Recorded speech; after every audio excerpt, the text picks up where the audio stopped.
महाभारत युद्ध में 45 लाख योद्धाओं के लिए खाना कौन बनाता था। दर्शकों, आपका स्वागत है मेरे इस YouTube चैनल पे। महाभारत की कहानी के अनुसार उडुपी के राजा कुरुक्षेत्र के योद्धाओं के लिए खाना बनाते थे।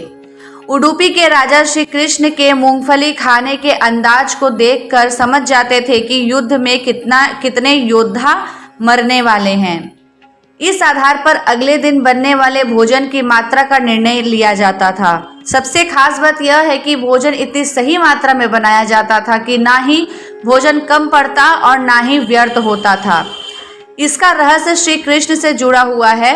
तो चलिए शुरू करते हैं। असल में उडुपी के राजा ने श्री कृष्ण के साथ जुड़ी एक घटना को देखकर इस बात का अंदाजा लगाया था कि महाभारत के युद्ध में अक्सर लोग योद्धाओं और उनके प्रतिशोध के बारे में ही बात करते हैं, लेकिन युद्ध केवल हार जीत या योद्धाओं की शक्तियां तक ही सीमित नहीं होती, बल्कि युद्ध की कई छोटी छोटी बातें भी बहुत महत्व रखती हैं। जैसे पौराणिक कहानियों में इस बात का भी उल्लेख मिलता है कि कुरुक्षेत्र की रणभूमि पर कई देशों से आए योद्धाओं ने भाग लिया था। ऐसे में कभी आपने सोचा है कि इतनी बड़ी संख्या में आए योद्धाओं के लिए भोजन की व्यवस्था कैसे की जाती थी, साथ ही अनाज को व्यर्थ होने से कैसे बचाया जाता था। जब महाभारत में कुरुक्षेत्र की रणभूमि को योद्धा के लिए चुना गया था तो श्री कृष्ण सहित कौरव और पांडवों को अंदाजा हो गया था कि इस युद्ध में लाखों की संख्या में योद्धा भाग लेने वाले हैं। ऐसे में अपनी दूरदर्शिता के लिए प्रसिद्ध भगवान श्री कृष्ण ने कई छोटी छोटी बातों से योद्धाओं को अवगत कराया। इन बातों में योद्धाओं के लिए भोजन की व्यवस्था की जरूर बात भी शामिल थी। जब यह बात उडुपी के राजा तक पहुंची तो वे श्री कृष्ण से मिलने पहुंचे और उन्होंने हाथ जोड़कर निवेदन किया कि वे युद्ध में भाग नहीं लेंगे, लेकिन महाभारत के योद्धाओं के लिए भोजन की व्यवस्था जरूर करेंगे। महाभारत की कहानी के अनुसार कौरव और पांडवों की तरफ से अलग अलग देशों से आए योद्धा लड़ रहे थे, जिनकी अनुमानित संख्या 45 लाख से ज्यादा थी। ऐसे में इतनी बड़ी संख्या में योद्धाओं के लिए भोजन की व्यवस्था करना असंभव लग रहा था, लेकिन उडुपी नरेश ने 45 लाख लोगों के लिए भोजन की व्यवस्था की। महाभारत की कहानी के अनुसार 45 लाख योद्धाओं के लिए हर दिन भोजन की व्यवस्था उडुपी के राजा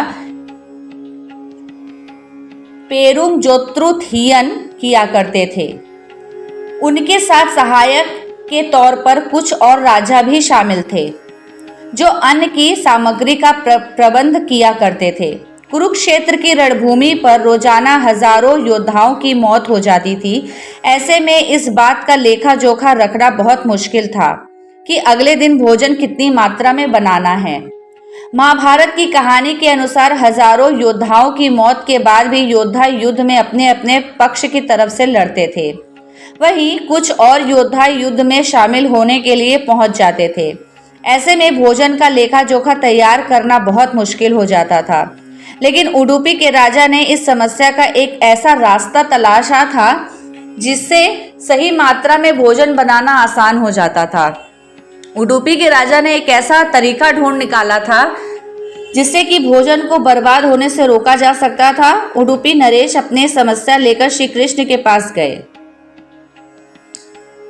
वहां जाकर उन्होंने श्री कृष्ण से हाथ जोड़कर इसकी जानकारी मांगी कि यह कैसे सुनिश्चित किया जाए कि अगले दिन भोजन कितनी मात्रा में पकाना है।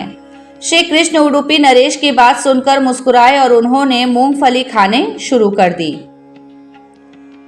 उडुपी नरेश समझ गए कि श्री कृष्ण की इस मुस्कान का जरूर कोई अर्थ है। उडुपी के राजा इस बात को समझ चुके थे कि श्री कृष्ण की मुस्कान और मूंगफली खाने का क्या अर्थ है।